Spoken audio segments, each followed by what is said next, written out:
Andasya Gananjana Akshur Unmalatam Yaina Tasma Shri Gurave Namaha.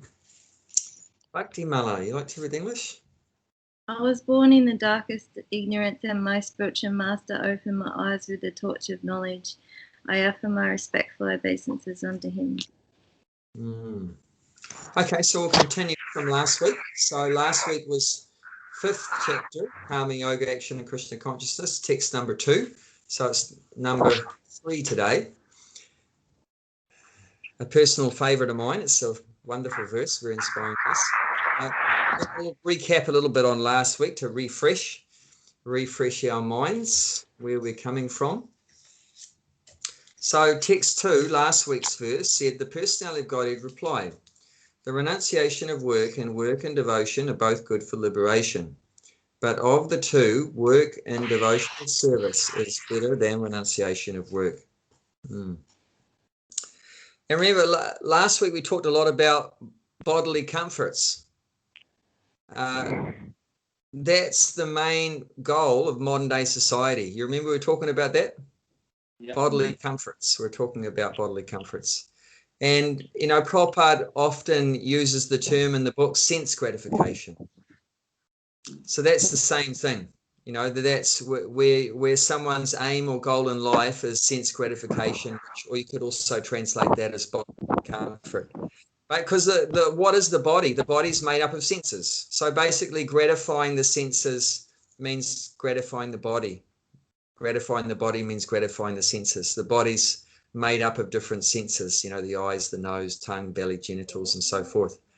So that's also known as sense gratification, or Prabhupada talks about bodily comfort. So that's what most human beings on the planet have made their goal, to try to gratify the senses or the body. And why is it talking about in this verse? Because this verse, Arjuna has asked to clarify whether it's better to give up work or work in devotion. So Krishna here is saying better than giving up work is to work in devotion. So that's why bodily comfort is brought up, because that's about giving up work. Giving up, people work. Why do they work? To satisfy their senses, isn't it? We go to school for so many years. Do you know why we go to school for so many years? To get the job. And to get a job, to get work, right? To get a job, to get work. And why do you want to get a job? To need to earn the food and living. Yeah, well, you food, get the job to get money. Yeah, to get money. And what do we do with that money? Get food and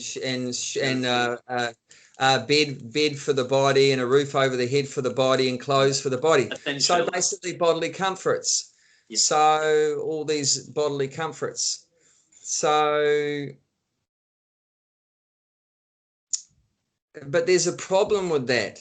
There's a problem with that all this work that we're doing to get bodily comfort, sort of satisfy the senses, is entangling us in karma, this karmic cycle. So every action that we're doing, all this work that we're doing is bringing about reactions. And this reactions is causing us to, after we die, to get another body.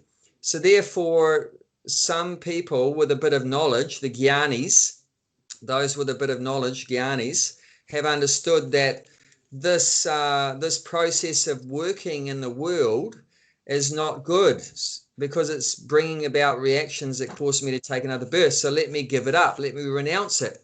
That's through with a logical mind, we come to that understanding that this work, the results of this work, is entangling me in bad karma and so forth, and so I have to reincarnate again. I don't want to reincarnate. I want to give up the work.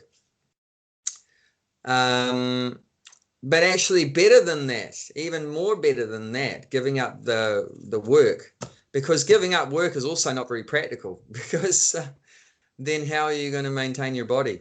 So that's not a very, it sounds good that, yeah, I can get free from reactions if I stop this work, but then how are you going to maintain your body? So it's not very practical. So, and also you're just going to do nothing. I mean, how long can you maintain doing nothing for? Not very long. You're going to get very bored and very lonely and so forth, as well as your body's not going to function if you stop working. So that's not very practical. So therefore, Krishna here is saying better than that is to work in devotion. So you can continue your work that before was entangling you, but now if you do the same work for the pleasure of the Supreme, then you don't get any reactions. And therefore, that kind of work in devotion is also known as akarma, or which we call bhakti. You know, to work, which bhakti means to work in devotion, bhakti yoga, to work in devotion. But another name you could say is akarma. It means activities without any reaction. It's akarma, no reaction. So, and this brings up a topic which is very important. There's two kinds of activities in the Vedas. There's activities which are known as prayas, P-R-E-Y-A-S, prayas, and activities that are shreyas, S-R-E-Y-A-S-A, shreyas. So prayas and shreyas. So prayas means activities that give short-term benefit, and activities that give long-term benefit is called shreyas. So did you get that? So what are the two kinds of activities? Prayas and Shreyas.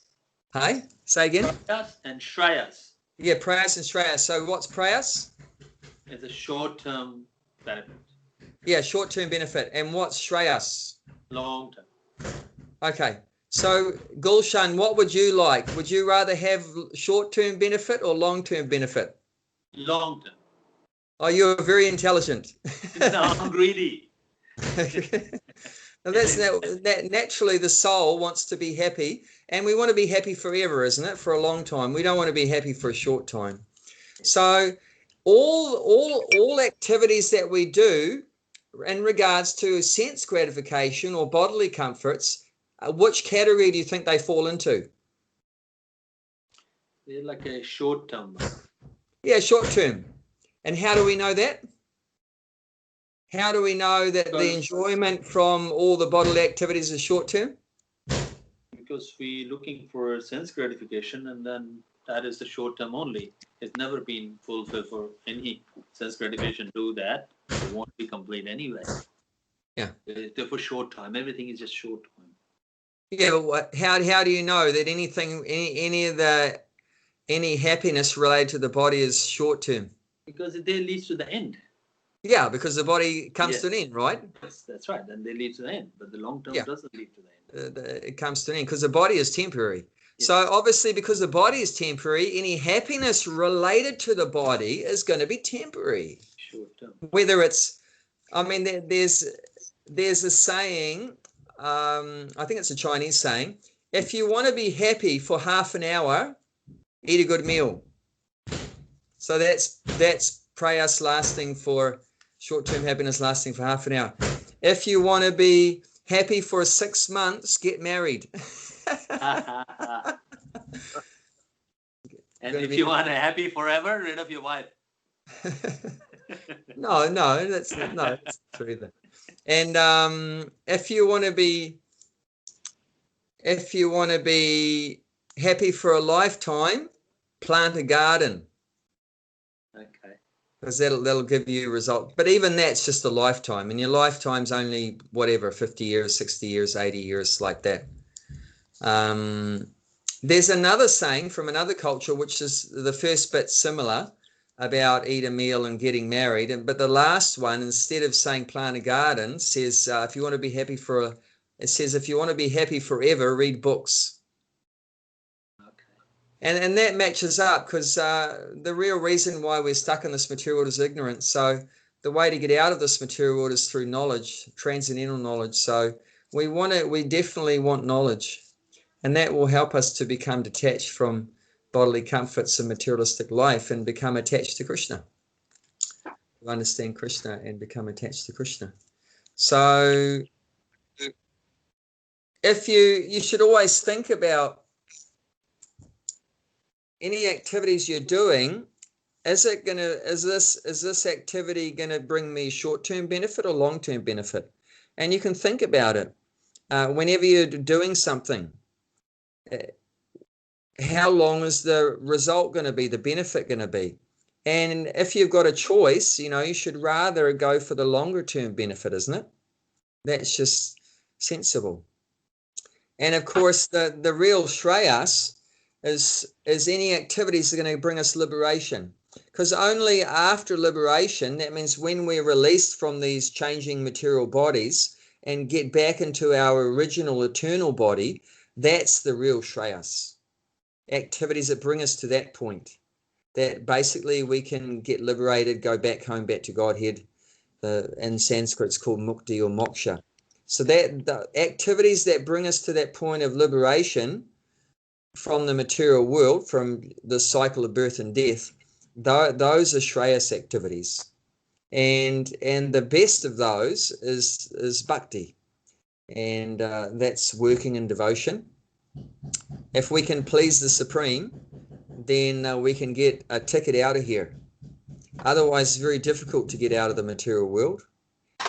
Many people have the understanding that's gradually, life after life, if I perform pious activities, which is called punya, if I perform pious activities, and there's basically 3 divisions of pious activities.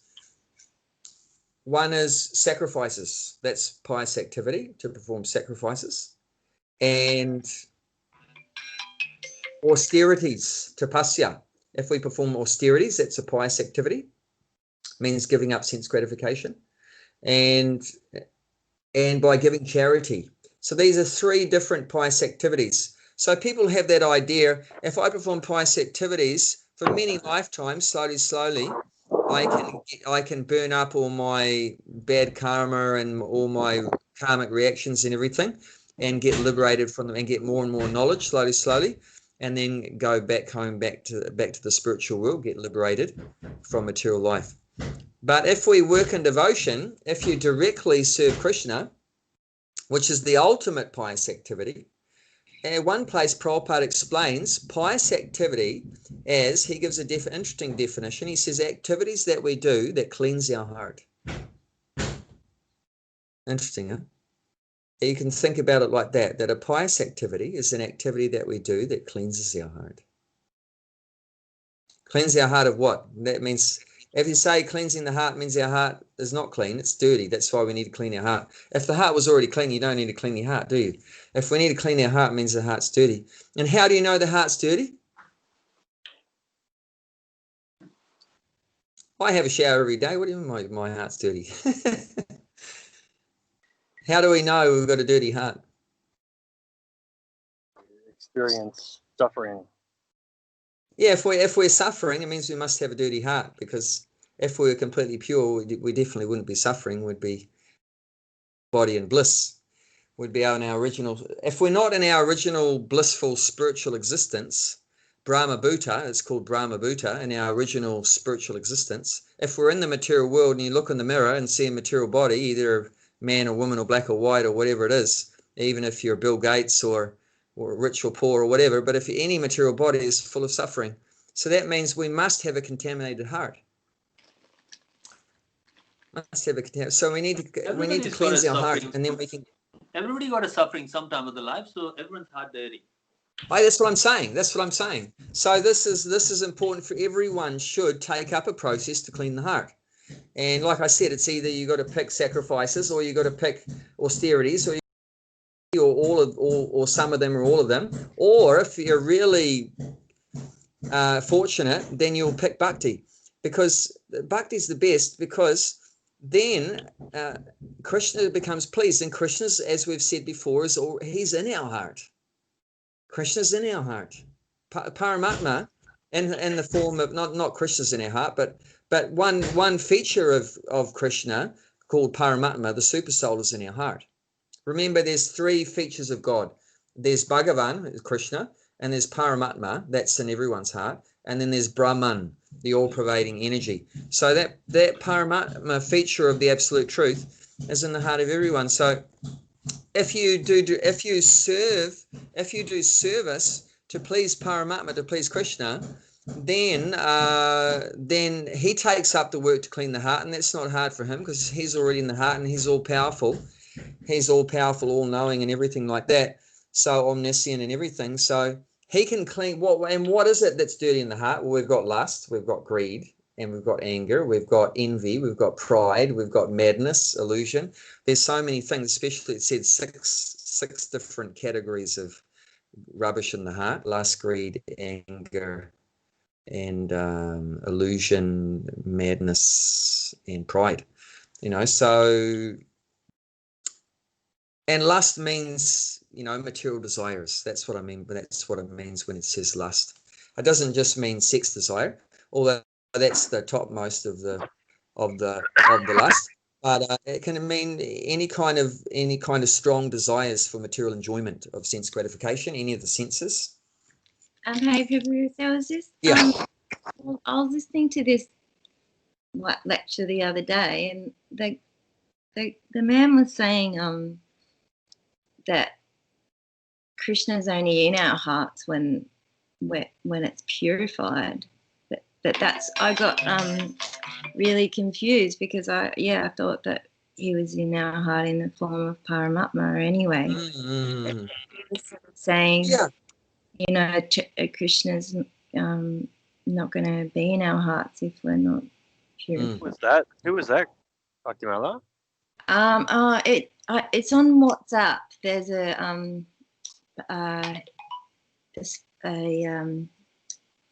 a group on WhatsApp that's in for Vrindavan during this Kartik month, and it was just a short lecture. And he was talking about Krishna, and maybe I didn't. You still hear it from time to time. No, what he says is true. So it seems contradictory, but it's not. Because guaranteed, Paramatma's in the heart of every living thing, not only human beings, but even in the cockroach and the worm and so forth, even the most dirty living entity, Paramatma's there unconditionally, whether we're good or bad or whatever we are. But Krishna is not in everyone's heart. Yeah, because remember, we're talking about God, we're talking about three things. You're talking about the all-pervading energy, Brahman, you're talking about Paramatma, the super soul, and even in the atom. Paramatma is even in the atom, what to speak of in the heart. And then you've got Bhagavan, Krishna. So Krishna is not in everyone's heart. So what he said is true. Krishna, he's only stays where there's pure bhakti. Where there's pure bhakti. So what he said was true, that if the devotee becomes completely pure in his devotion, then Krishna stays with him personally. So Paramatma is already there.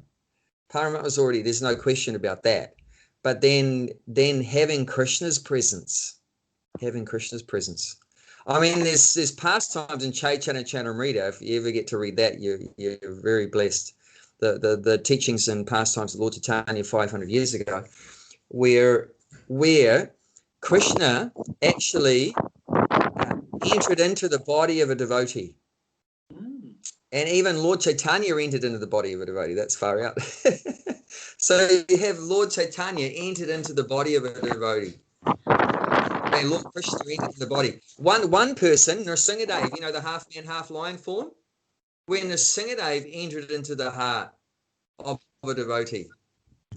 So that means your heart's pretty clean, because the Supreme Person, Bhagavan, he doesn't just go into any rotten, dirty place, so he's a very clean person. So, your heart has to be full of devotion and free from lust and greed and anger, so forth, like I said, and then he'll reside there. But Paramatma resides everywhere. And even though Paramatma is in the heart of a pig and so forth, it doesn't mean Paramatma becomes a pig. It doesn't mean he becomes contaminated. So the Lord's always pure. The Lord's always pure. Even though Paramatma enters into a very dirty place, it doesn't mean he takes on the qualities of that place that he's entering into. He always remains pure. But Krishna's position is that he's only attracted to devotion, to love.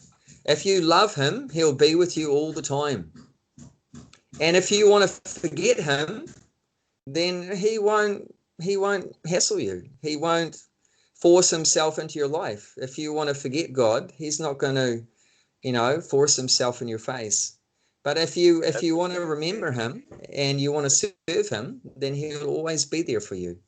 So that's his neutrality. There's two criteria like have been offered there. One is, a few minutes ago you said that only the very, very, very purest heart can have Krishna residing within it. And then you said, you've just got to love him. You've got to accept, this sort of thing. So one creates like this kind of almost unattainable standard where one could be second guessing their purity and thinking, maybe actually they're completely alone and Krishna isn't with them. Or there could be a more loving approach where, you have the earnestness and sincerity, and so then Krishna is in your heart, even though you're still flawed.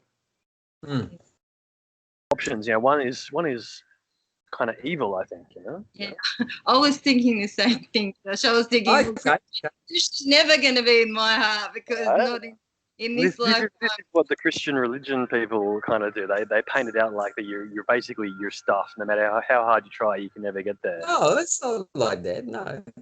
But even someone chants Hare Krishna once, so Krishna has manifested there. Or someone takes the sanctified prasadam, like that is non-different than Krishna. The holy name of Krishna is non-different than Krishna. Even the Bhagavad Gita, even we're touching the Bhagavad Gita, that's Krishna. So we are associating with Krishna. So even in the very beginning of bhakti, you're associating with Krishna. So we're not saying that only the purists can associate with Krishna, but I'm saying where he takes up residence inside your heart. That's really high level, that he's taking a permanent residence in your heart. But even the very beginner is associating with Krishna. Even someone like I said, that's a nice distinction to make there, like a permanent residence versus a sort of a friendship. Yeah, that's a nice. Yeah. So even like someone just comes out of McDonald's, he's just eating a burger, and then he sees Hare Krishna's chanting on the street, and he hears Hare Krishna. So he's actually associating with Krishna, even though he's in a very contaminated condition. But yeah, Krishna's not going to take up 24/7 residence in his heart. Paramatma's already there. But he's actually got Krishna's association, and Krishna's going to start purifying him. Krishna's going to start purifying him, even just because he heard it once like that, or he receives a Bhagavad Gita and he touches the Bhagavad Gita and reads a page out of the Bhagavad Gita. Then Krishna's going to start to do something to help that soul to become purified. So he's going to start making some arrangements to help that soul become slowly more and more pure. So definitely can have Krishna's association in the very beginning, but for Krishna to actually live within your body, that's pretty far out. That's pretty far out. You've got Krishna living in you, got the Supreme Person living in your body, Maybe along with people you. in the world. And then few people in the world. I mean, if that happens, you're definitely going to know it, because you're going to be crying all the time. You're going to be crying all the time, and not in distress, the other way in bliss. And you're going to be like rolling on the ground, voice choking up, things like that. It's going to be what Prabhupada would do. He would hold it back. He was always in ecstasy, because definitely Krishna's always with him. But he was holding it back. But sometimes, in public, and he would always try to hold it back, and especially in public. But sometimes it was just too much. The ecstasy in his heart from Krishna's presence there was just too much, and just the floodgates would burst open, and just tears would come out of his eyes sideways, and all kind of things like that. So, so it's not something you're gonna be confused. I'm not sure whether Chris is in my heart or not. You'll definitely know. Are you laughing? You're not crying. Definitely not. You gotta be crying. Yeah. I'm only laughing. I'm not crying. If I was, I'm not there yet. So, Yeah, but it's definitely, that's what we want to move more towards, is Shreyas activities, activities that please the Supreme Person. And then when the Supreme Person is pleased, then he takes up the work to clean our heart. So, and that's activities like, we know, the 9 processes of bhakti, hearing about him, chanting his glories, remembering him, worshipping him, offering menial service. So there's 9 processes like that. Friendship, developing friendship, surrendering everything up, Manivedanam. So it's like the Sanskrit is Shravanam, Kirtanam, Vishnu Smaranam. Padasevanam means worshipping the feet, like Lakshmi worships the feet of Narayan. So worshipping the feet.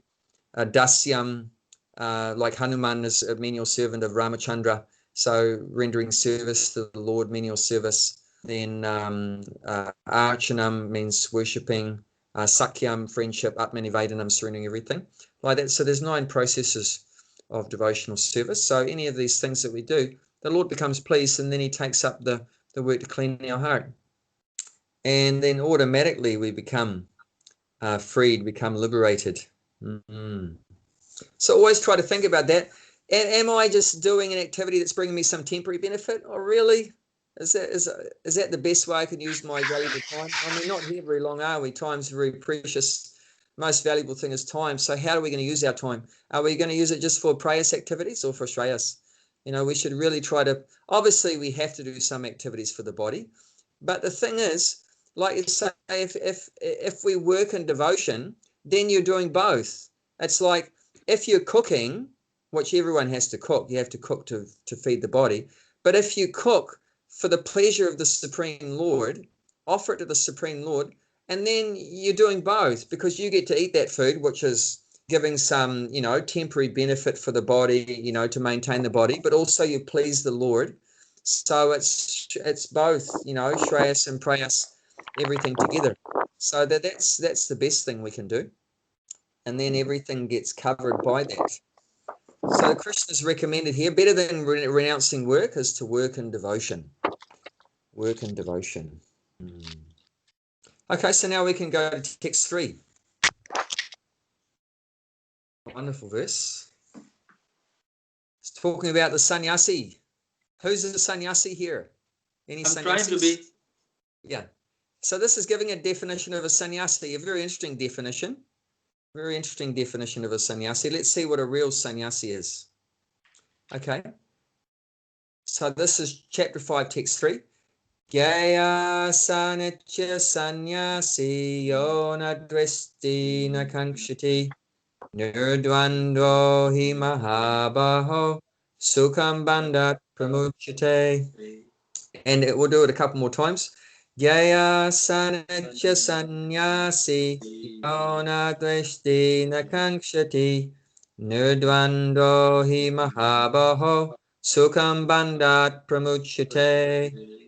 Gyaya sanitya sannyasi yona dveshti na kankshati nirdvandvo hi mahabaho sukham bandhat pramuchyate. Ulshan. One who neither hates nor desires the fruits of his activity is known to be always renounced. Such a person, free from all dualities, easily overcomes material bondage and is completely liberated. Almighty Arjuna. Yeah. So interestingly here, I mean, some people might have the idea that sannyas is the stage of life when you give up working, you give up work, give up family life, and so forth. But and they think the saffron robe is a sannyas. Yeah, they're wearing a saffron robe and they've given up all their worldly duties, and with outside of family life, no family life, living by yourself. But none of those criteria are mentioned here for being a sannyasi. What is mentioned? What is the criteria given here for being a sannyasi? The fruitive action. It's all the activities known as always renounce. So yeah, so they're performing activities, but they don't have any attraction or repulsion. That's another interesting thing to consider. It's not just you're attracted to the fruits of the work, but you don't hate the fruits of the work. That's an interesting one, isn't it?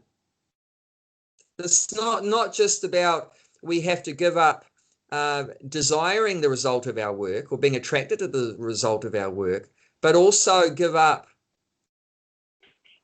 hating the results of our work or repulsion to the results. Because there's two kinds of results you get. Good ones and bad ones, right? You know, success or failure, you know, happiness or distress. These are different results that can come, victory or defeat, right?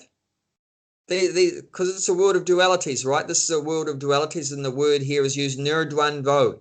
So that means dualities, dvandva. Dvandva means dvandva.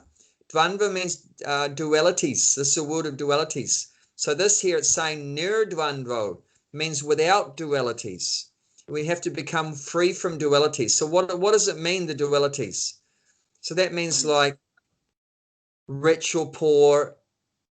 That could be an outcome of our work, or a happiness or distress, a victory or defeat, honor, dishonor. Isn't it sometimes you might do an activity and it would say, Gulshan, what a wonderful meal you cooked. Another time they might say, Gulshan, that was a terrible meal you cooked. You know, so these are some of the results that there's always two kinds of results. I shouldn't be any neither or nor. So, okay, in that case, I can cook in the bhakti tree. So, yeah. I don't really care about applause. But try to cook nicely. Don't try to cook bad. So we try our best, but sometimes it doesn't always work nicely. That it's not because I've got no anyway. Sorry. Yeah. So when you do a work, there's two possible outcomes. So this is the dualities. There's always going to be those two possible outcomes. But we shouldn't either be attracted to one outcome or hating an outcome. So like here on this battlefield of Kura, etc., it was Arjuna was thinking in that way of repulsed. He was repulsed from the work.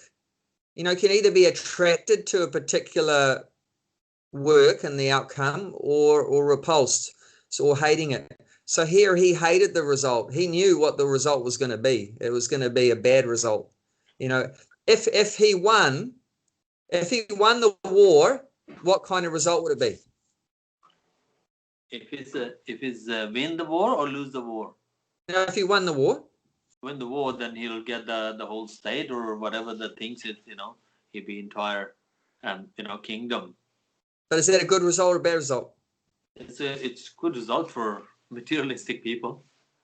Actually, even from Arjuna's point of view, if he won the war, it's a bad result. And if he lost the war, it was a bad result.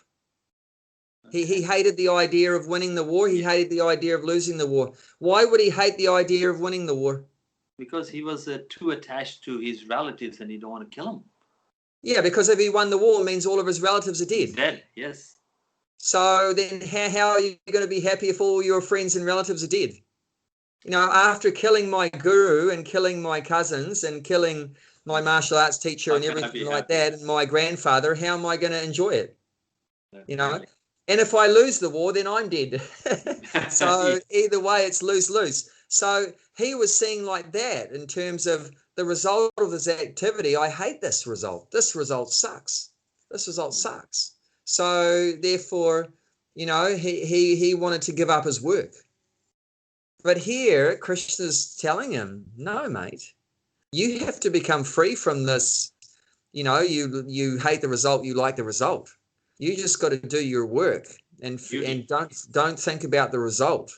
You've got to become detached from the result. Do your work, but don't be attached to the result, either good or bad, or don't, you know, I like this work. I mean, I like the result of this work, or I don't like the result of this work. You don't think about that. It's none of your business. You just got to do your duty. So that's what it means to be a sannyasi, to be, as it's saying here, always renounced. So always detached. So giving that up attraction or repulsion from the result of our work. That's what it means.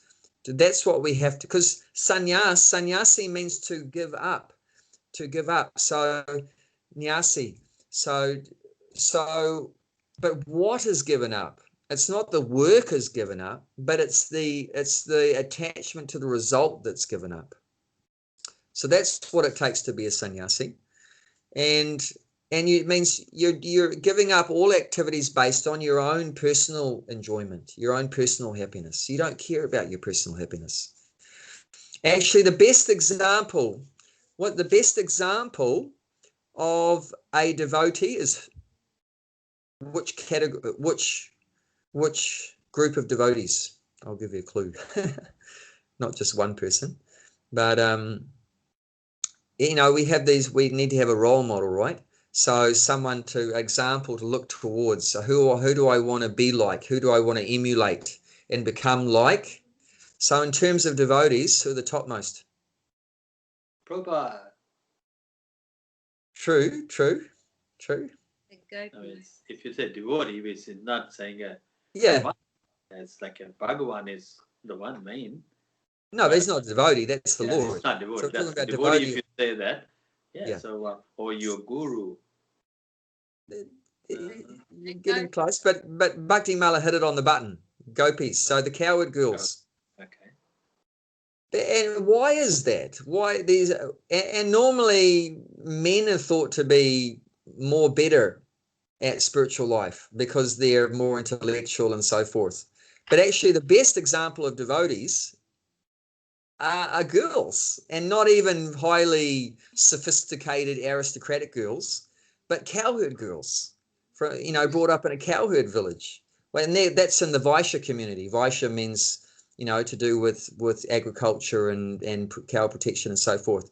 Not normally thought of to be the most highly civilized, advanced kind of people, Vaishyas, and especially, lady Vaishyas.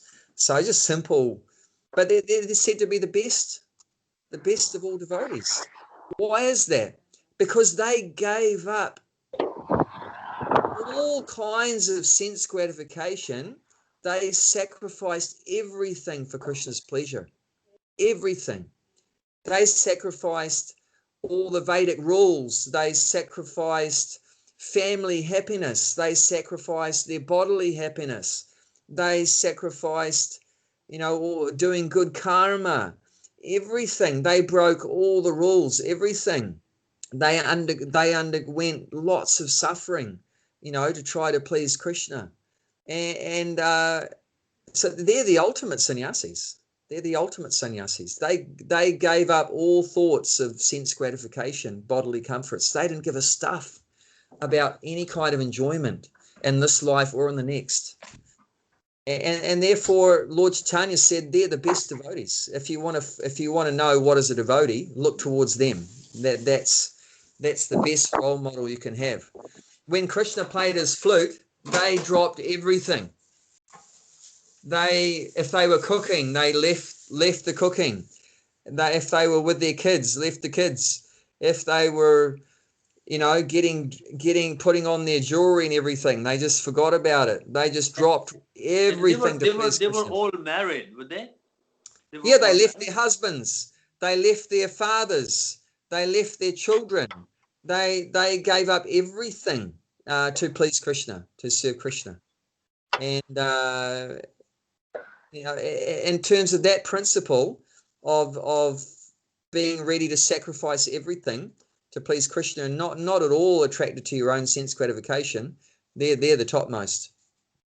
One time, Lord Krishna wanted to show some devotees who were the topmost. So he told one devotee, you go to all my different devotees and you tell them that Krishna has a headache, and the only way to fix his headache is that he needs the dust from the feet of his devotees on his head. He'll put it on his head and that will fix his headache. So he went to this messenger went to devotees all over the place. He went to Dwarka and he went to Mathura. Yeah, and nobody gave that. And no one said, I can't give that because I'll go to hell. I can't put the dust of my dirty feet, the dust from my grimy, dirty feet, on God's head, most purest person. I'm going to go to hell. I'm not going to give you anything. So, and then finally he ended up going to Vrindavan, going to and the cowherd girls. As soon as the cowherd girls heard that Krishna had a headache, oh no, that's terrible. I'm going to die. Oh, Krishna's having a headache. Oh no, what can I do? How can I help Krishna? And he said, you know, that Krishna said it'll get fixed if you just give the dust from your feet and he'll put it on his head. And they said, what did they say? How much do you want? They did not think for a minute. How much do you want?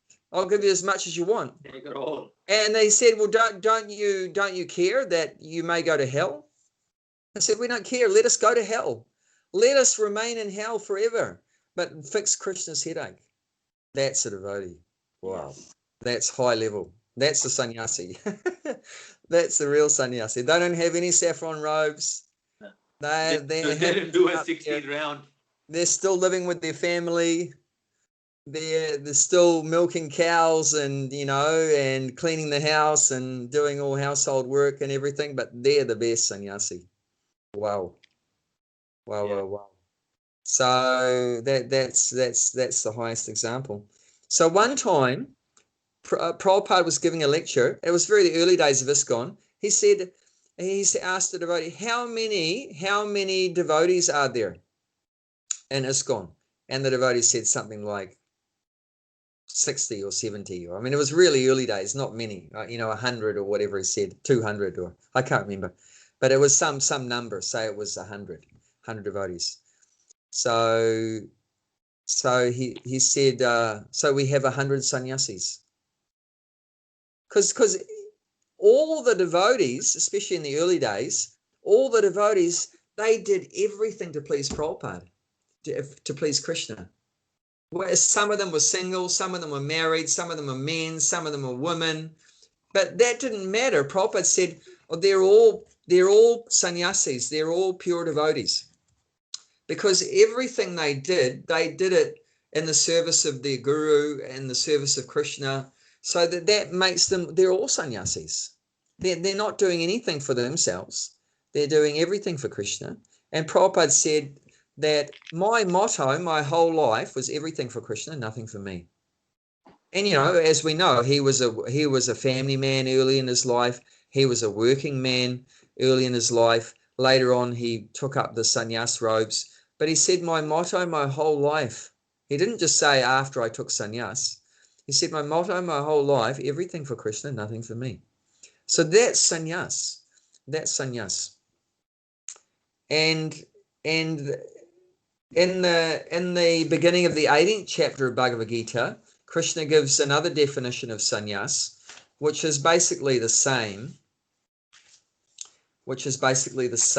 as what's spoken about here. This is the second text in the 18th chapter, text number 2.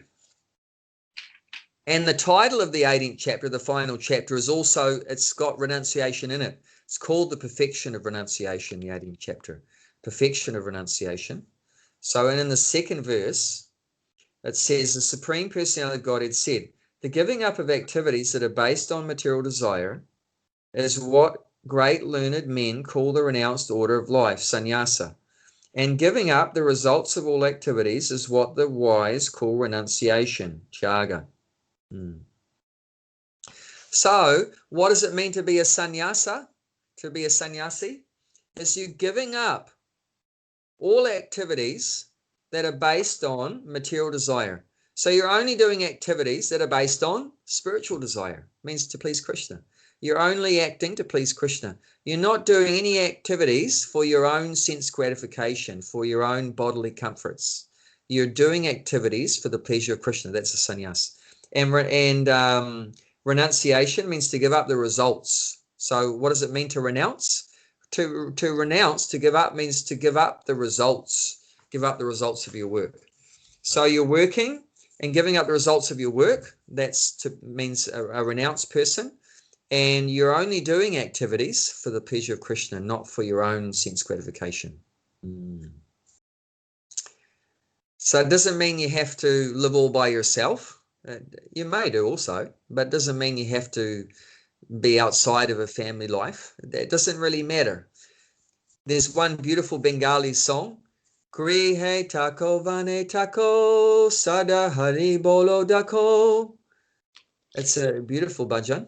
And grihe tako, that whether you're in a household family life, vane tako, whether you're in the forest, that doesn't matter, in the family or in the forest. What matters? Sada hari bolo dako.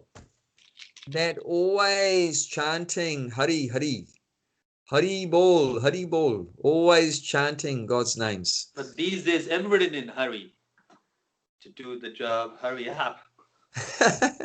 Not that kind of hurry. Yeah, but they are in hurry, but They're in a hurry. Wrong kind of hurry. With Yeah. the, free from duality, that Yeah. I think that's like on a practical level, like just say we're at the bhakti tree. Yeah. And we're doing this service for Krishna. Yeah. We're serving all Krishna's children. But we want them to be happy. Mm-hmm. That's still looking for the result, isn't it? Because you want these people to be happy. You don't want them to be. Yeah. But who do you want the result for? That good result, a lot of people coming and taking prasadam, who do you want that result for? Well, it's for Krishna, but yeah, so that's not material. But I guess maybe I do have a bit of maybe my own desires as well to please people as well. Yeah, so many times it might be mixed. And that's called Mishra Bhakti. Mishra means mixed with, like karma Mishra Bhakti means bhakti mixed with, karma means with material desire, or Jnana Mishra Bhakti mixed with speculative knowledge, or Yoga Mishra Bhakti, that bhakti mixed with desire for mystic powers. That's a result often of the yoga system, wanting mystic powers, Asta-siddhi. So bhakti can be mixed too. It's not all or nothing. And that's the beauty of it too. It's not that, and Krishna knows that no one's completely pure in the beginning. And he accepts whatever bhakti we do, even if it's 1% bhakti, 10%, 50%, 80%, whatever like that, 100%. 100% pure bhakti, that's called Shuddha. Shuddha bhakti, that's called 100%, that's 100% pure like the gopis. That's Shuddha bhakti, like that. And if we want to become pure, then what should you do? The best thing you should do is you should associate with those that are more pure. If you associate with those that are more pure, then you can also become more pure. So association is very powerful. And then that word is called sangha, satsanga. Should have the satsanga or sadhu sangha, association of saintly people, those on the path of the eternal life, sat, or sadhus. It means very good qualities, people with very good qualities. So that will help us to advance towards more pure. But even in the beginning, it's not pure, but that's okay. These days, half of the sadhus are not really sadhu. Well, that's the thing. But if you read Bhagavad Gita, you would know who's the sadhu. Yes. That's the thing. Like this, right? One who doesn't hate or desire the results of his activities. That's a sadhu. That's a sannyasi. Not someone that just wears the sannyasi clothes. But if you didn't read the book, you're thinking a sannyasi is just someone that wears the saffron dress and carries a big stick, a danda, and either has a bald head or matted locks or something like that, or lives in a cave or whatever like that. But it didn't say anywhere here about you have to live in a cave, or you have to live in the Himalayas, or you have to have matted locks, or you have to shave your head or whatever. But it says, this is giving the criteria here. So you should become learned. You should become learned in the scriptures to understand the criteria, the qualifications of who's a sadhu and who's not. Here it also tells you in the Bhagavad Gita who's a demon. So it's nothing to do with what they look like. And you can read that at the beginning of the 16th chapter. you'll exactly know what the asatsanga, which is people to avoid the asatsanga. So it explains it there. And the first verse, 16th chapter, tells you the qualities of a divine person. Abhayam sattvasam shurya jnana yoga vasadi danam namascha gnasya swadhyas tapajavam. Like that tells you the qualities, like about 20 qualities. And then the fourth chapter, it talks about the qualities of a demoniac person. Pride, arrogance. This is the text 4, chapter 16. Pride, arrogance, conceit, anger, harshness, and ignorance. These qualities belong to those of demoniac nature. They might be good looking and well dressed. They might put the telaka and a kanti and a shika, but they get angry within a seconds. Yeah, so like that. I mean, sometimes a devotee can get angry too. Like Hanuman got really angry, but see, he got angry also for the pleasure of the Lord, because that rascal Ravana took the wife of my master, Lord Ram. I'm going to just rip his head off when I find him. He was so angry. But Hanuman was very angry for the pleasure of the Lord. So, that's the thing. But not material anger is when I don't get what I want. Oh, I don't get what I want. You become frustrated and then angry and so forth. So that's demoniac. That's demoniac. So, it's like we all have a mixed bag. We all have some demoniac qualities and divine qualities within us. It said that interesting that we're talking about that. It said in Satya Yuga, demons were on different planets. In Satya Yuga, different planets. Wasn't the Earth planet?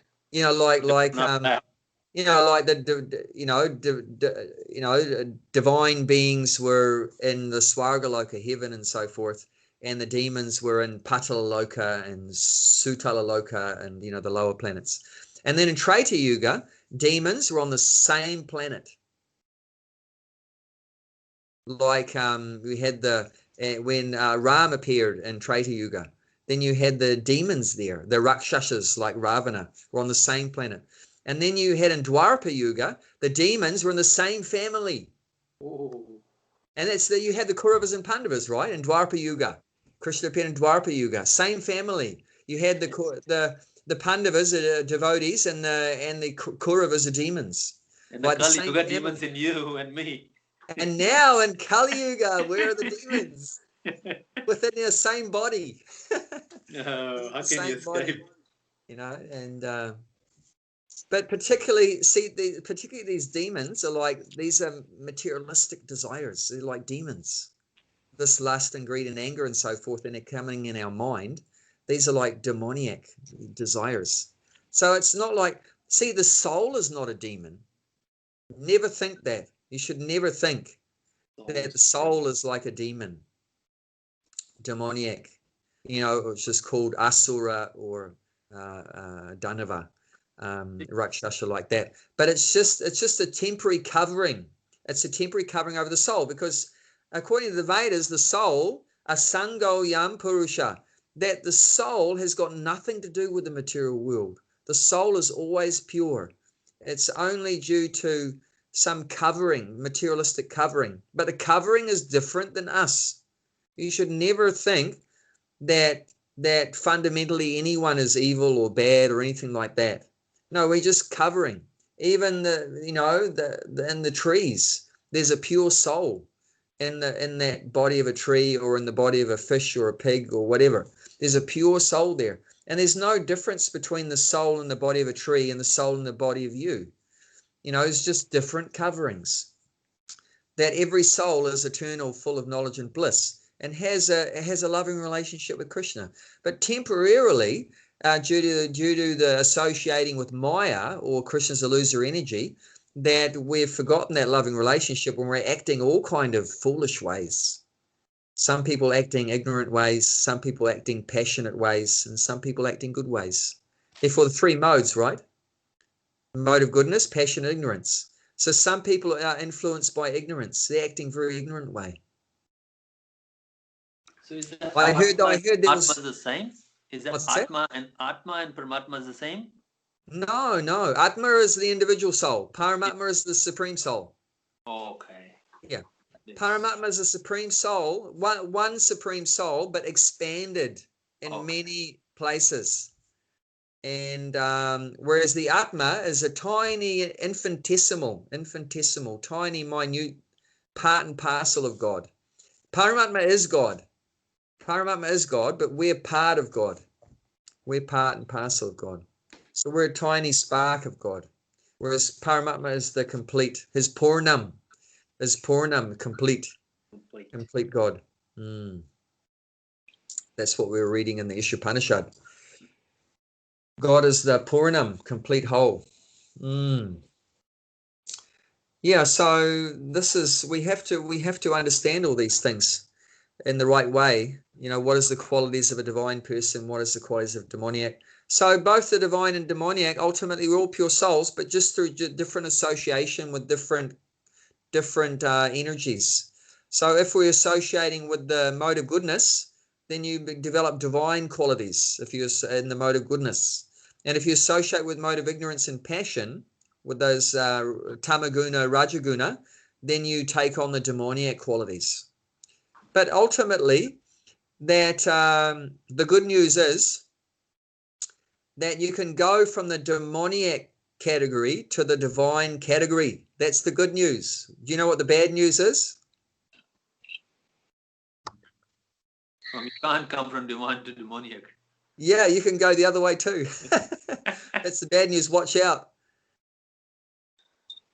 Actually, I had a phone call last night. I was talking with a old friend of mine, a devotee, and he said,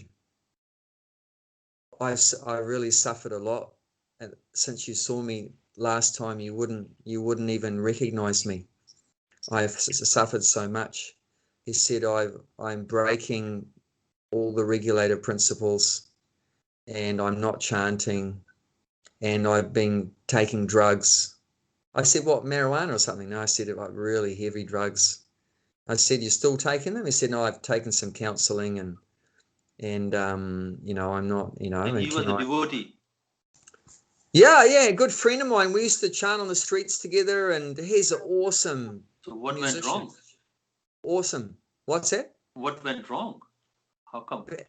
It's because he's associated with the mode of ignorance and passion. That's what went wrong. So it depends on what mode. See, if you associate with the mode of goodness, then you become in goodness. If you associate with passion and ignorance, then that's what you become. But I mean, in my heart, I'm not worried about that because I know he's still a pure soul. Deep down, he's still a pure soul. He has a relationship with Krishna, but he's just made some wrong choices. He's made some wrong choices. And he's you know, slipped down, but he can get up again. Like if you're riding a bike and you fall off, then what should you do? Get up and ride again. You get up and ride again. You don't stay down. Oh, I fell off, I'm never going to get on again. You wouldn't do that, would you? So the same like that. I mean, it's not very often. I mean, not so often. Mostly if someone's sincerely takes to bhakti, they don't often fall down. But in the beginning stages, yeah, very easily we can fall down. But in the more advanced stages, very rare to fall down because bhakti is so attractive. Like the meaning of Krishna, right? What does Krishna mean? Krishna means all attractive. Once you've become attracted to Krishna, it's very hard to give up Krishna. Very hard. Once your consciousness, your mind has become attracted to Krishna, very hard to give up. But in the beginning stages, we're sort of battling it out with our false ego, with our crazy mind, and should I, shouldn't I, can I, can't I, and you know, we're really mental and everything in the beginning, and just waves of sense gratification washing up over us, you know, due to all their past association and like that bad habits and so forth. So in the beginning, one can fall back, but in the advanced stages, it's very rare one falls back. So, you know, I was sad to hear that, but at the same time, you know, I didn't have any problems about, you know, him coming back to Krishna consciousness again. You know, he just needs some good association. So I said, yeah, come over, come up and spend some time. And have a prasadam. He says, I need you to help me to get back into chanting my rounds again. I said, sure, no worries. You know, you have to be, he told me, he said, you have to preach to me, Abai. You really have to preach to me. I said, that's good. As long as you realize that you've suffered a lot and you want to get out of it, that's good. Then I can help you. You know, as long as you realize that you've suffered because you left Krishna and you want to come back, then I can help you. If you haven't realized that, I can't help you. But yeah, so in that way, it's positive that he's at least realized that the way he's been going, you know, down passion ignorance track is not good, and he wants to come back. So that's the good thing. You know, he's wasted some time, you know, but that's not the end of the world. But the main thing is he can get back on the bike. Get back on the bike. That's the main thing. So yeah, we have to be careful. Yeah. Have to be careful. Maya is very powerful. But what's the good news is? That's the bad news. Maya is very powerful. What's the good news? Krishna is more powerful than Maya. There's one beautiful verse, Bengali verse. Krishna Surya Sama Maya Handakara Yahan Krishna Tan Nahi Mayadika. I usually recite that verse every time the sun comes up in the morning when I see the sun, because it says that Krishna is like the sun and Maya is like the darkness. And wherever there is Krishna, there cannot be any Maya. That's a good one, isn't it? Repeat that after me, please. Okay. Krishna is like the sun. Krishna is like a sun. Maya is like the darkness. Maya is like a darkness. Wherever there is the Krishna sun, wherever there is the Krishna sun, there can never be the darkness of Maya. There can never be in the darkness of Maya. Yes. So always keep Krishna in your life. One devotee, interestingly, he noticed, it was Radhanath Maharaj, because he's seen a lot over the years. He said he noticed before any devotee ever fell down from Krishna consciousness, he noticed the one common point. You know what that was? Stop chanting. They stopped chanting the 16 rounds. That's like a shield. That's like our protective. That's like our protective shield. As soon as you stop chanting, Maya just gives you both barrels. Boom, boom. Maya just takes us out. Yeah, so it happened to me as well, but I didn't stop chanting. That's why I didn't, because I've been offered that for cafe for the same company, and I did that a tender as well in the Sydney Uni, and they called me as well. And I said, no. He says, are you sure? People are waiting for years for that. And no matter how much money they can give, they're not going to get it. It often happened with the tender. And you did tender. And I said, yeah, but I don't want it. He said, we don't believe you. Give us in writing. I said, okay, I can do writing. I don't want it. So they just like wait for a week and they call me again. He says, we just confused, fill the tender. I said, yes. So that's, I was keep doing the chanting. If I stop chanting, I might be end up with there. Wow, yeah. Yes. Krishna saved you. Yes, of course it is. Actually, it's a few times it's happened actually. And they approach and I did not see why. And then out of blues, there is one guy close to city as well. And then he approached as well. I said, how do you find out? He says, oh, one day this is this. Come on, I can't even remember, but no. He said, are you sure? I said, no. And this not happened this year, before COVID. It's not because of COVID. It is happening, no, before. Last year, maybe October, November, before Christmas. And no. So it's like, if I don't do chanting, I probably will buy that and then we'll be stuck again. Yeah. Yeah. And this time I'll be dead. Like, before that, last time I had a cancer and then I get out. But this time I could never be lucky enough to get out. Yeah. And that's good. Maya's always testing us. Yes. Maya's different forms comes to testing us. Yes. To be very careful. Even my doctor was saying that you haven't got no female friend. That's why you've fallen sick. You have to have a female friend. I said, no, I don't want it. That's Maya talking. I know. He's my doctor. And I do not understand why he's saying like that. Yeah. He said, yeah, you don't know. I'm a doctor from London. I'm doing a practice for 35 years. You know how many thousand of patients have seen that? I'm telling you, you have to have the female friend. I said, what's the female friend got to do? He said, you do not understand. You're not a doctor. I'm a doctor. I said, no. He said, this is the thing, you don't get me. And like, he's just convincing like that he's from the, relationship website or something. I said, no, man. I didn't go to the doctor again. See, materialistic people, they're always thinking that more sense gratification will solve our problems. Yeah. That's what they're thinking. More bodily comforts, more sense gratification, that will solve my problems. The reason why I'm having problems is because I don't have enough sense gratification. And if I get more sense gratification, my problems will go away. But it's the opposite's true. It'll be problem be double. Yeah, and then it increases. The more we try to satisfy the senses, the more problems we have. And we're never satisfied. We just want more and more and more and more. Never satisfied. That's at the end of the 3rd chapter, which we went through. The end of the 3rd chapter, talking about material desires or lust is never satisfied, and it burns like fire in our heart. Just makes us more and more unhappy. So the recommendation is we should just satisfy the senses as much as required. Just as much as required. Not more than that. Of course, like I said, it doesn't matter. One can live with husband or wife. That's okay for Krishna consciousness, and you keep your focus on Krishna. That's no problem. Or one can live alone, without family. That's also fine. It doesn't really matter.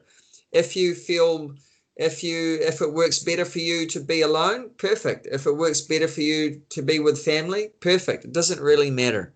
As long as center of attention will be Krishna. Yeah, but that's the main thing. The main thing is not alone or family or working or studying. The main thing is the central point should be Krishna. That's the main thing. And that's what's going to bring us satisfaction. That's what's going to bring us satisfaction and real peace and happiness and bring us to the eternal bliss. Okay, so let's go through the purport there. Text 3, chapter 5. And one of the things I really like about this verse, saying Sukham bandhat pramuchyate, the last line. And the verse says, easily overcomes material bondage. That's so nice. If we take up this process. Not easy, Prabhuji. It's not easy. No, actually, it can be a lot more difficult. Actually, Lord Chaitanya has made it very easy. I mean, you can't get easier than chanting Hare Krishna. Oh, yes. You can break the cycle of bondage of reincarnation, birth and death just by chanting Hare Krishna, Krishna Krishna, Hare Hare, Hare Rama, Rama Rama, Hare Hare. You can't get more easy than that. Even like Prabhupada said, even the child can chant Hare Krishna. Yes. Even the hippies chant Hare Krishna. Then Prabhupada said the hippies became happy. Joined, he said in the distance, happies. So that's the thing. That it's a very easy process. Kevala Ananda Kanda, one beautiful bhajan, saying it's simply joyful process. As Prabhupada said, chanting, dancing, and Prabhupada likes she said the last bit, that's her favorite, feasting. Chanting, dancing, and feasting. See, she came in when I said feasting. I told the Devari, you got 15 days to go. How many the sweets you know how to make it? 1 sweet a day, because we don't know when we're gonna see you again. Maybe next year, never. So you have to make. So today he's gonna make it Jagannath Khaja. Wow. And then tomorrow is the Rasgulla. It's a Bengali favorite, Rasgulla. Yeah. So he's gonna make every day 1 sweet until 15 days, because he know all that before you go. So I don't understand why you're saying it's not easy. It sounds so easy. You're just eating one day eating 1 sweet, another day eating another sweet, and going back to your body. It's like a sense gratification. No, but as long as you offer it with love and devotion, it's prasad. I'm talking to you thinking about Jagannath Khwaja. One time, Prabhupada was invited to some big pandal program. That means like a temporary hall program, and thousands in India, thousands and thousands of people come to these pandal programs. And there'll be, and different groups were invited to speak and everything like that, and do performances. And the devotees were waiting to do their performance. And then there was these like Mayavadis, these impersonalists, talking all their dry philosophy and like that. And the devotees, while they're waiting, they thought, what are we going to do while we're waiting? Let's take prasadam. So the devotees were enjoying a Mahaprasadam. And Prabhupada said, while they speaking all their dry philosophy and life after life, coming back life after life, speaking all their dry philosophy, we will go back to Godhead just by taking this prasadam. Because we're getting purified just by taking prasadam, chanting Hare Krishna, dancing for the pleasure but more than what you require, that also not good. And I said, don't make any dinner for me. I'm going to have a Jagannath Khaja only, the whole dinner. I can't wait to finish the class. I'm going to have that. So that's agreed. Yeah, that's okay. Whether it's a little bit or a lot, but prasadam, as long as we take prasadam. Prabhupada said prasadam, it purifies us from all material contamination. We're so fortunate. We take it for granted. Oh, I'll just go and eat at the bhakti tree, or I'm just going to go and eat at the temple or whatever. We don't realize it's liberating us. Oh, I'm going to go to kirtan. Oh, I'm going to pick up my japa beads and chant. Oh, I'm going to go to the soul searching Thursday and hear Bhagavad Gita. We don't realize what effect it's having. It's purifying our heart. It's liberating us. Krishna's becoming pleased. We're getting closer to going back to Godhead. We think, oh, it's so difficult. Oh, it's too hot, it's too cold, or my backache, or I don't have a partner, or who can have a backache? I do have a partner and she's giving me a pain in the neck, or we're so focused on these prayas, these temporary bodily things, but actually it's not relevant.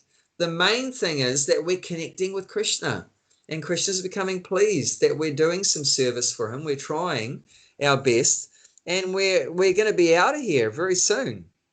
Very soon. Oreo cookies. Yeah, in a while we won't be seeing Gulshan in his material body. He's going to have 4 arms. He's going to be in a 4-arm form. Not that easy. And blue. He's going to be blue and in 4 arms and wearing yellow dhoti. My hands are up. I can't row my own boat. Krishna, whether you row it or drown it, whatever you do, don't ask me. Both cases, I'll come to you. Yeah. So we're very fortunate, very fortunate. So like it's saying here, I mean, we might think it's difficult, but I mean, the material world is a difficult place, but what's happening is that we're easily getting liberation. See, I mean, the life in this body until it dies, I mean, it's full of so many difficulties. We're not denying that. But the thing is, what you're getting easily is you're getting out of this material world. Try to understand that. What Lord Chaitanya has given us. In Kali Yuga is easy to get liberated compared to other yugas. Did you know that before Lord Chaitanya, normally it takes hundreds of lifetimes of like austerity, sacrifice, and charity to get liberated? Now, after Lord Chaitanya, you're going to get it in one life. You can easily get out of this material in one life. That's easy. Yes. Did you know Valmiki, who wrote the Ramayana, he performed austerities for 60,000 years before he got the revelation of Lord Ram's pastimes and composed the Ramayana. It took 60,000 years of austerities before he got the fruit, before he got the result of his austerity. Now we do the simple austerity of chanting Hare Krishna, only taking prasadam, giving up KFC and McDonald's and eating prasadam, and hang out with the devotees. And you can go back to Godhead in one life. That's easy compared to 60,000 years. That's a very good deal. That's a good deal. So that's what it's saying, easy. If you don't think that's easy, you got serious problems. Forget it. You got no chance. It can't get easier. Can't get easier way to get out of this material world. A lot of they came in the Kali Yuga to get liberated because it's easy to liberate in Kali Yuga. Yeah, it says even the demigods. And the demigods appreciate the good qualities of Kali Yuga, and that it's easy to get liberated in Kali Yuga. And easy to fall in the bed. We're not saying that. I mean, the life that we have, it's not easy. I mean, we have physical problems, mental problems, social problems, financial problems, so many things. But the point is that this process is to go back to Godhead and get liberated is very easy. But, while we're going through this easy process, we have to undergo some tribulations for whatever remaining time in this body. That's no doubt. One time, this is a story involving Prabhupada and Indrajumna Swami. So Prabhupada just arrived at the airport, and one of Prabhupada's bags got somehow in the wrong place and it didn't come out. So one devotee was kept back to find the missing bag of Prabhupada and bring it to the temple. And that person that was ordered to do it was Indrajumna. And he was really bummed out because he wanted to be with Prabhupada. He didn't want to stay all by himself in the airport. But anyway, it was service. You know, it was service to Prabhupada. So, and all the other devotees were having a good time going back to the temple and with Prabhupada. And anyway, it took him a long time and tracking it down, and finally got the bag. Then it was a heavy bag, and he was like dragging it and everything, and he had to get it to the taxi. Then Prabhupada stayed upstairs. So he'd taken the whole day to get this bag to the temple.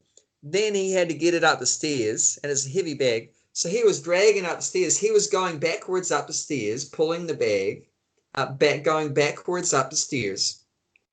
Prabhupada's door was at the top of the stairs. With one hand, he turned the knob, and he had the other hand, he had the briefcase, the suitcase, and as he pulled it and the door suddenly opened, he fell backwards into Prabhupada's room with the suitcase.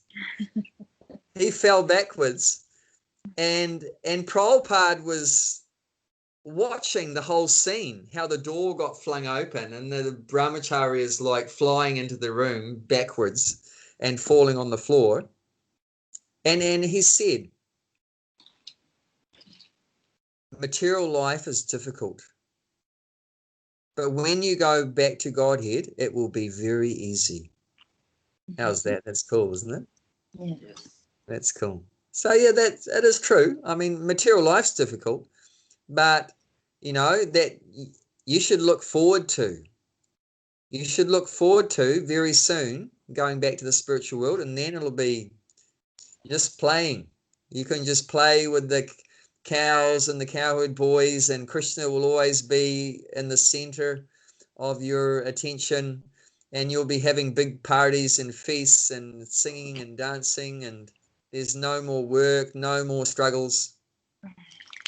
But until we go back to Godhead, as long as we have this material body, we have to work. We have to struggle. We have to do some austerities. You can't make progress in spiritual life until you do some austerities. But like I said, those austerities have been simplified. The austerity is you got to chant 16 rounds every day. Don't miss it. Chant 16 rounds a day. It doesn't get any easier than that, you know. You don't have to stand on your head. You don't have to go to the forest and give up everything. You don't have to eat nuts and berries. But you have to chant 16 rounds and just take prasadam, associate with devotees as much as you can, hear about Krishna. So that's not that difficult. And the main austerities, actually, Prabhupada explained, the main austerities has been preaching, when you have to deal with demons. That can be the main austerity, dealing with demoniac people.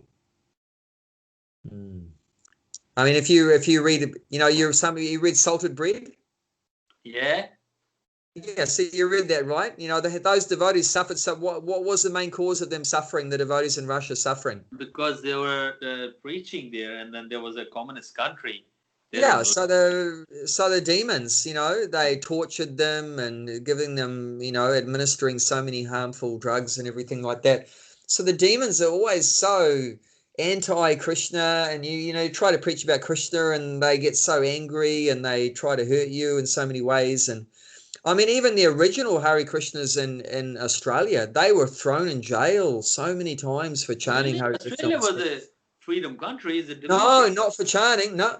In the 60s and the 70s, early 70s and through the 60s. Oh, so it was a Christian country, and yeah, you're not allowed. You chanting, doing Harinam on the street, they throw you in jail. So devotees like Korma and that, he was in jail so many times, you know, more than he can count in times in jail. Really? I didn't know that. I thought, yeah, you know, this communist country could be the problem, but not. No.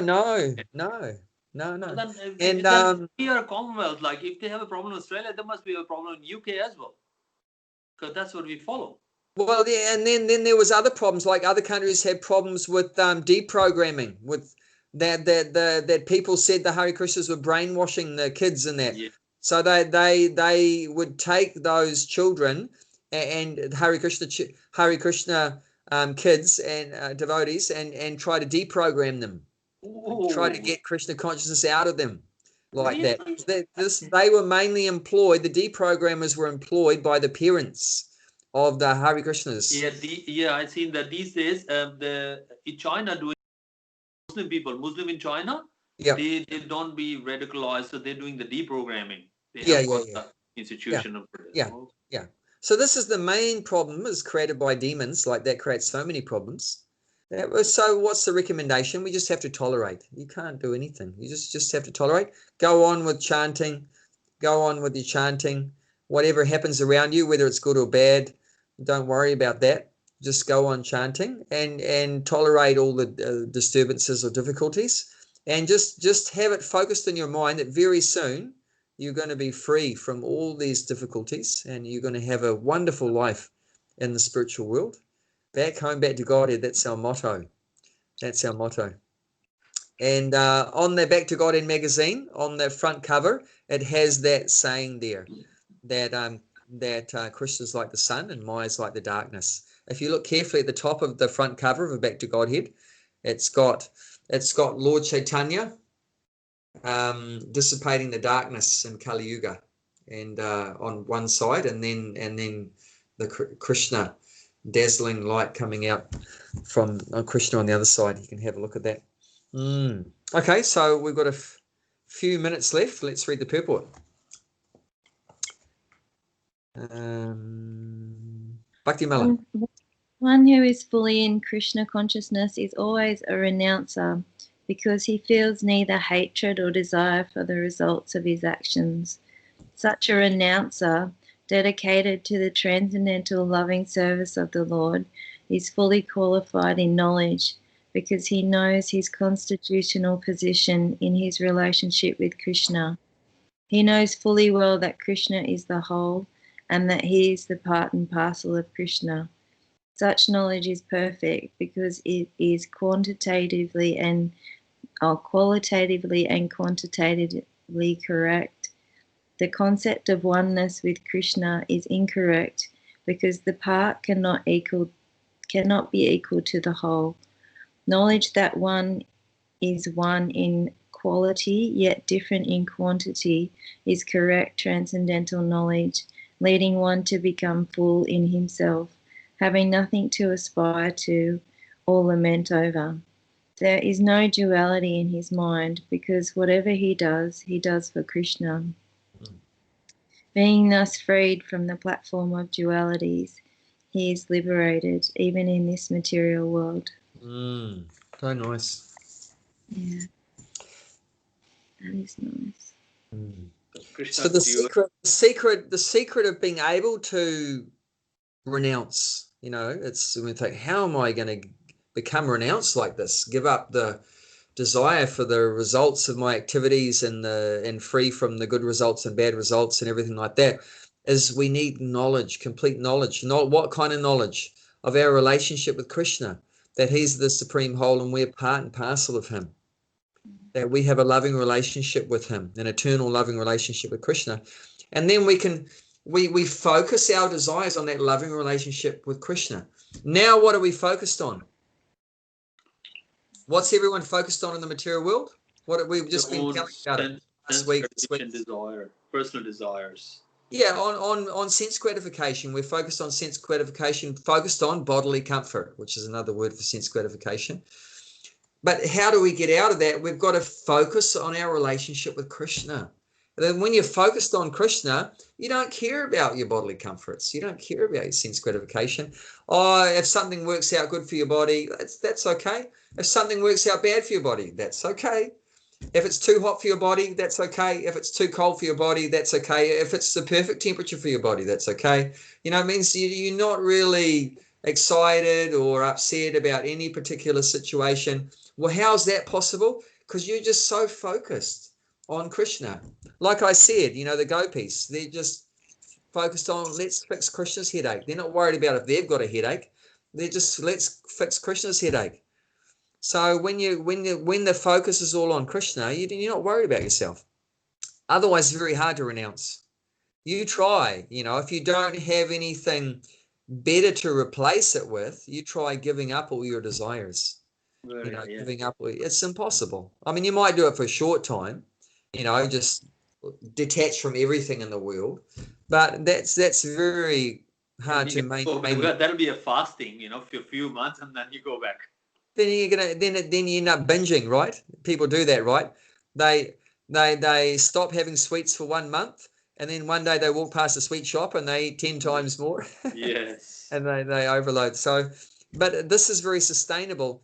If you develop a positive spiritual attachment to Krishna and wanting to fulfill Krishna's desires, then very easily you can let go of all your material desires and your attraction to the material world and so forth like that. Then nothing will worry you. But the important to get to that point, we need to have full knowledge. We need to at least theoretically understand that we're not the body, that we're a spirit soul, and the spirit soul is in a part and parcel of Krishna, is a servant of Krishna, and that this is our real life, is in our loving service to Krishna, and we should be serving Krishna as much as possible. And then automatically, just by serving Krishna as much as possible, automatically you're going to get free from all this attachment to results, and you're not going to be worried anymore. I remember when I started, one of my first services was distributing Prabhupada's books. In the beginning, a very important part of that service was, what do you think? It's distributing books? Or? Yeah, my service was distributing books. Okay. What do you think in the beginning, what was an important, from my point of view, what was a very important part of that service for me? What do you think I was very concerned about? Distracted for the failure, like, you may be a rejection, you have to be overcome the rejection, because a lot of people, they might, fear of rejection. Yeah, definitely was a lot of, no, get lost, I don't have time, go away. Yep, a lot of that. But also I was very focused on the results. How many books did I distribute today? That was very important. How many books? But is that the best? No, it's not. I'm attached to the results, and if I didn't distribute many books, I wouldn't be very happy. Sad. And usually, actually, I didn't distribute many books, and a lot of other devotees distributed a lot more books than me. But later on, as I kept doing it, I was attached to the results, but I'm doing Krishna service, but I'm attached to the results, and slowly, what happened? I didn't care about how many books I did anymore. I just enjoyed doing the service for Krishna. I just enjoyed talking about Krishna. Just enjoyed talking with everyone about Krishna. It didn't matter whether I just distributed any books or lots of books. Yes, and when I got to that point where I wasn't worried about the results anymore, do you know what happened to the results? You got lots of good results. I had better results too. Krishna tests us, and he doesn't want us to be a fruitive worker. He wants us to just be a selfless servant. So he arranges it that you get so frustrated in this being attached to results and so forth. But anyway, even if what's that? We had a yesterday table of 10 book there, and they just say, somebody can tell about Krishna, and they booked it 3 weeks in advance. Yeah. And I said, yeah, sure. And they're gonna bring around 10 people there. So and then I said to Brett, and then I said, I don't know, you can call Leah Prabhu or you can call Shamananda Prabhu. He said, no, I'll do it. So he did that. So 6 to 8:30, by the 8:30 restaurants closed. So he's all talking there about Hare Krishna and everything. And they were very patiently listening, everyone there. So few might come back. Okay. Good. Yeah. Now I'm interested to having sharing the Bhakti Mala. She's gonna make an Oreo this afternoon, Oreo biscuits. Oh, okay. Some new delicacy for Krishna. She's our pastry chef. Yeah. Yes. Yes. Very nice. When we make Krishna the primary enjoyer, the first enjoyer, then we become the secondary enjoyer.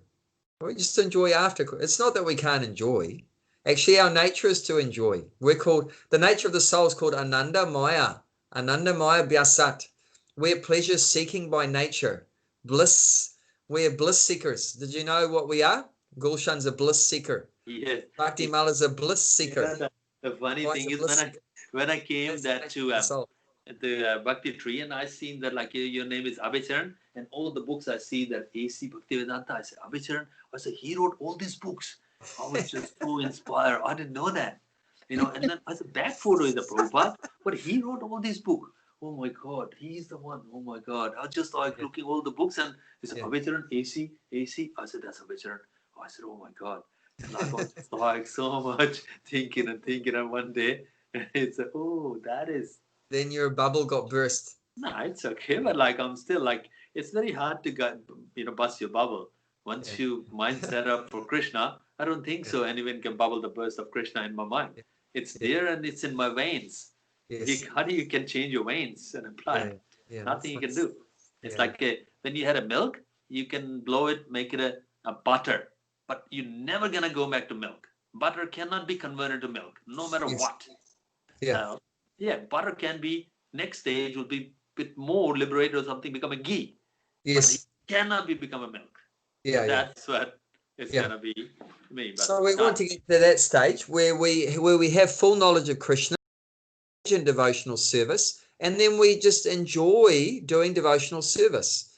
At that point, you're not worried about what's the results of the service. You just enjoy doing the service. That's what we want to get to that point, that we just enjoy serving Krishna. Why? Why should we enjoy serving Krishna? Because that's normal. That's the normal, natural life of the soul, that you just enjoy talking about Krishna. You enjoy hearing about Krishna, chanting Krishna's glories, remembering Krishna.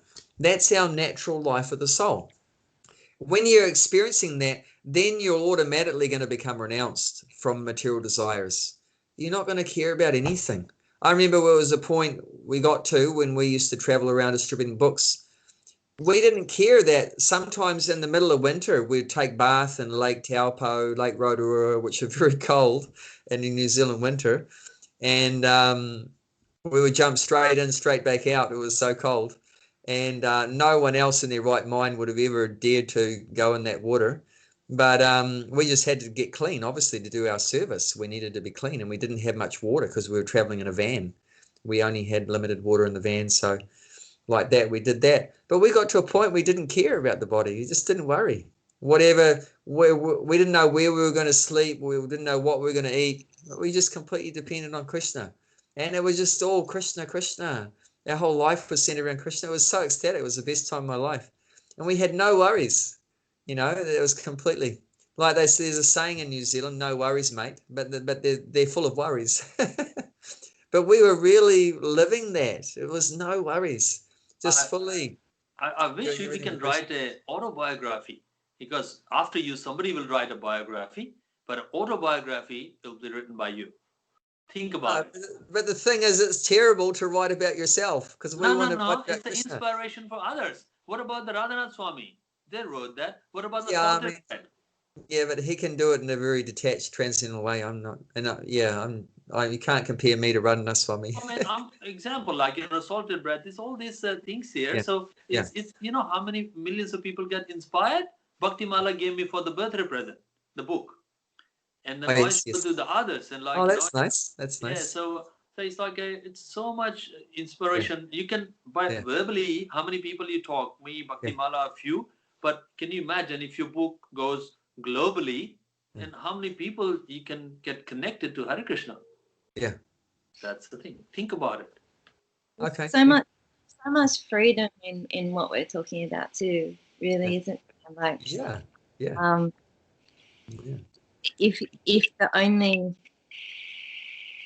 if there's no false ego at all, and all we're gonna do our whole lives is just to serve Krishna, and He's the only one we need to make happy.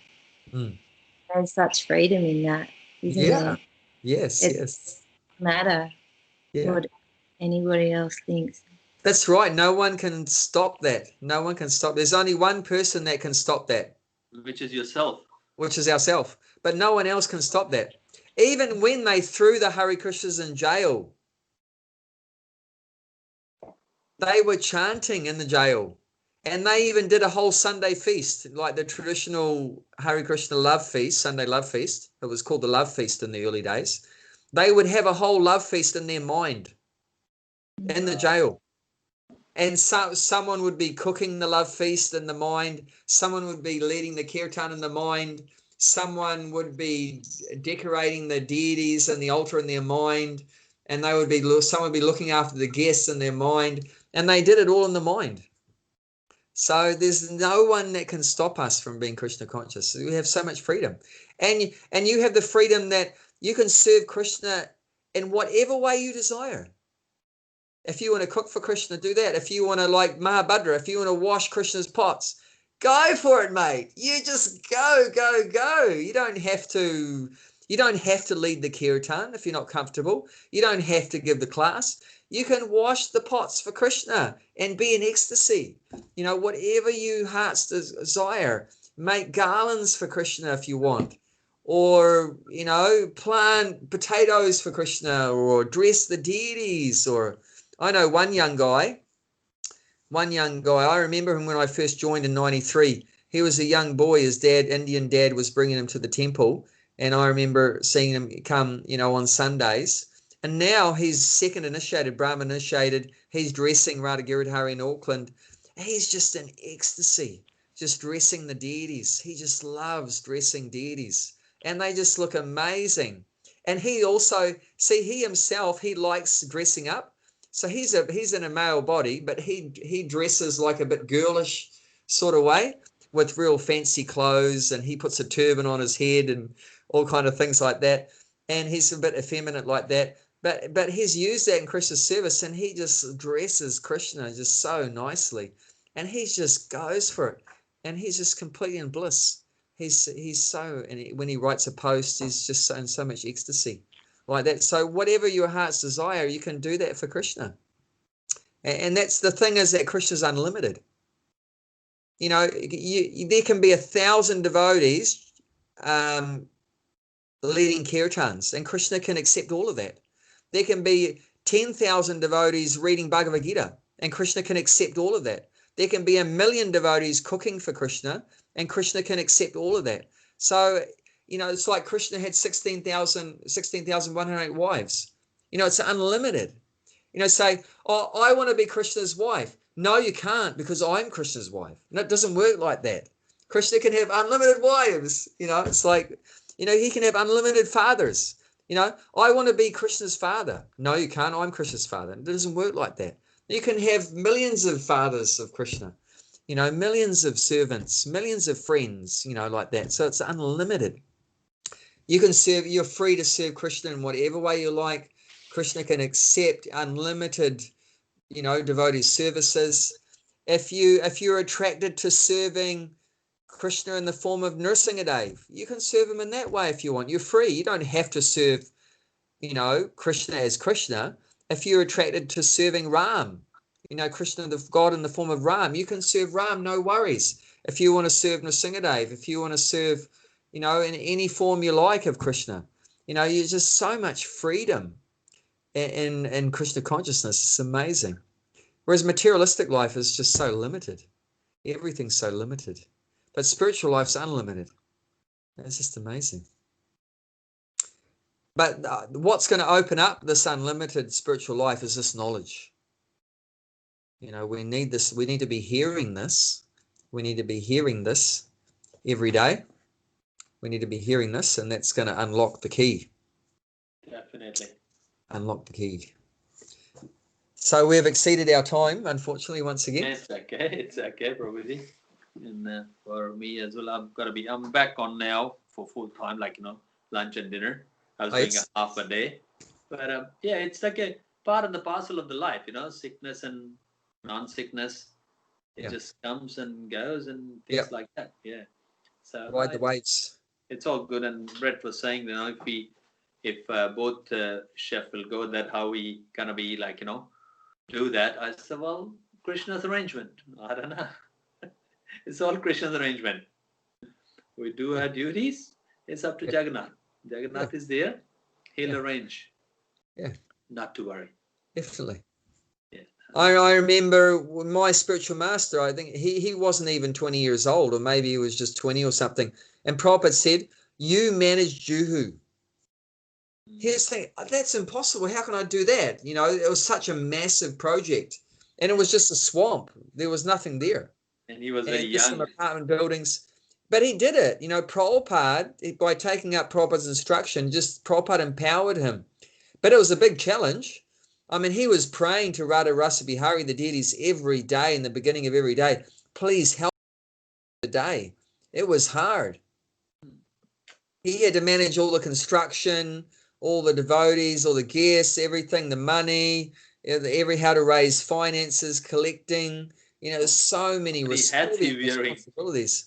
How many hats he wearing? So many. Yeah, but he did it, by Krishna's mercy. So, but the thing is, you have to try your best. So he tried his best, and then Krishna carried what he lacked. There's one verse like that. Krishna says, to my devotee, I preserve what they have and carry what they lack. So, but you got to try your best, and then Krishna will, whatever gap is there, Krishna will, whatever gap, whatever you're lacking, Krishna will help. So you don't give up. You have to try. And sometimes you'll think there's services that are coming to you that are beyond your abilities, beyond your capacity.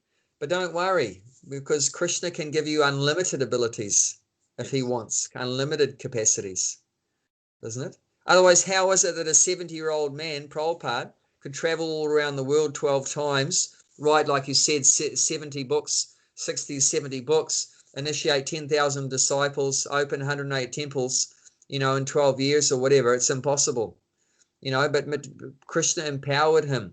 So in the same way, Krishna can empower Gulshan, Bhaktimala and Brett to cook wonderful curries and sabjis and that is question mark, Prabhuji. That's easy.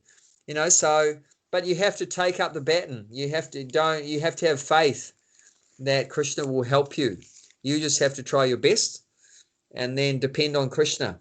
I think we should have to take over just 1 or 2 days. Tell the both chefs to sit down.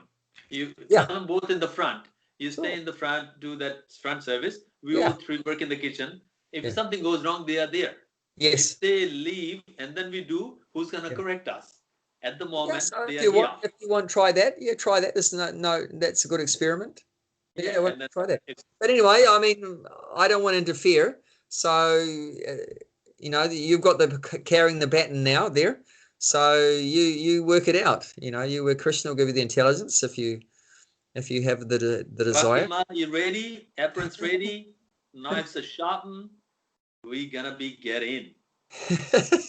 Well, she's already doing a lot. Don't jump it all on her shoulders. She's making we all ready. I'm just creating a bit of enthusiasm. You said you were going to Govinda's yesterday. Well, if you shut down Bhakti Tree, I'll go to Govinda's. I'll do service anywhere. No, the solution is not to shut the Bhakti Tree. The solution is like Brett was saying. If we don't have anyone, we got no option to keep it open because the building we own it, but we have to have a chef. And I said, okay, I'll request Pratapna to do any service in Govinda's. Do you think I was trained as a chef? Hey! Do you think I was trained as a chef? Do you know what I was trained as? I don't know. Growing potatoes, a horticulturalist, planting trees. So I wasn't trained as a chef, but you just do it. You start off from wherever you're at and you go from there. And if you offer it with love and devotion, Krishna will accept it and it'll be nice. Yes. When they had the war in Croatia, the devotees were doing Food for Life there, distributing free food to all the war victims there from all the being bombed out, their places blown to bits, lost half their family, everything. They were distributing so much prasadam. And all they were serving was porridge, was oats, and didn't even have salt. They didn't even have salt, just oats and water. And people were saying, what's in this porridge? This porridge is like amazing. This is incredible. What did you put it?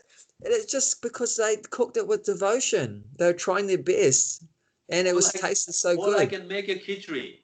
Well, I don't care, but you have to see. You have to continue the service. It's like Krishna's telling Arjuna in the Bhagavad Gita, you have to do your duty, Arjuna. You have to fight.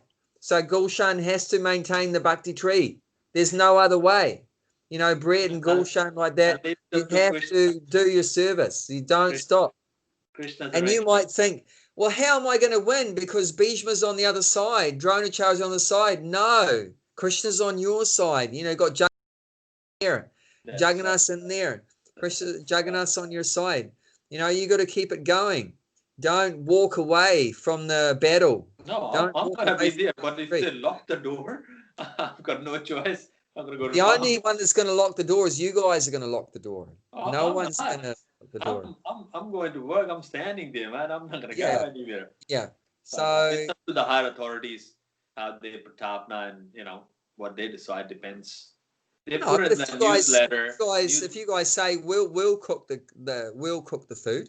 No, they put in the newsletter for devotee chef, and the particular they're asking for it, like, you know, it's not that easy to find devotee chef. Yeah, oh, come on. You know, I wasn't a chef, and I didn't get any complaints about my cooking. It's not up to me, like it's up to Pratapna Prabhu, what they want, like, you know. No, but see, you guys have to come forward very confidently and say we're confident we can do it.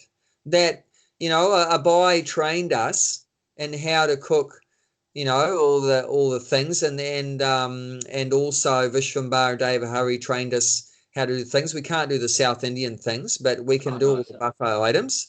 I mean, come on. I mean, you can't tell me between the three of you can't cook a curry, you know, and everything else I've showed. You know, I've showed you guys everything else, and I mean, you can definitely do it. I'm not saying that we can't cook curry. We can cook curry, but if it's edible, that's the question. Oh, come on. Yeah, I mean, don't be artificially humble. You know, you wouldn't be alive if you didn't know how to cook. Of course. You know, you wouldn't be alive if you didn't know how to cook. Yeah. And so you just start from where you're at, and it'll be okay as long as you keep offering it. Yeah, of course. We gotta be. Johnny's just holding up a raspberry from the garden. One of the first raspberries. He's just dangling it in front of my face. Right. All right, time to go to Bhakti Tree. Yes. Hare Krishna. Hare Krishna. Take care, all of you. All the very best. Take care of your health. I just wanted to ask you about how's it going? I found a fudge recipe and it was one of those. It was one of creamers or whatever. How do you say? Ormus, yep.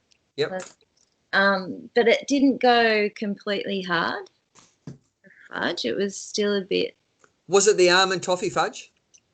Yeah. Did it have almonds in it? Almond toffee fudge? Yeah, toffee fudge with the cream and everything. Like, yeah, you make it with cream. There it is. Wow. That's the result. That's all the result we get out of all of our hard work. One raspberry. Eat it. I don't care. I'm just happy growing stuff for Krishna.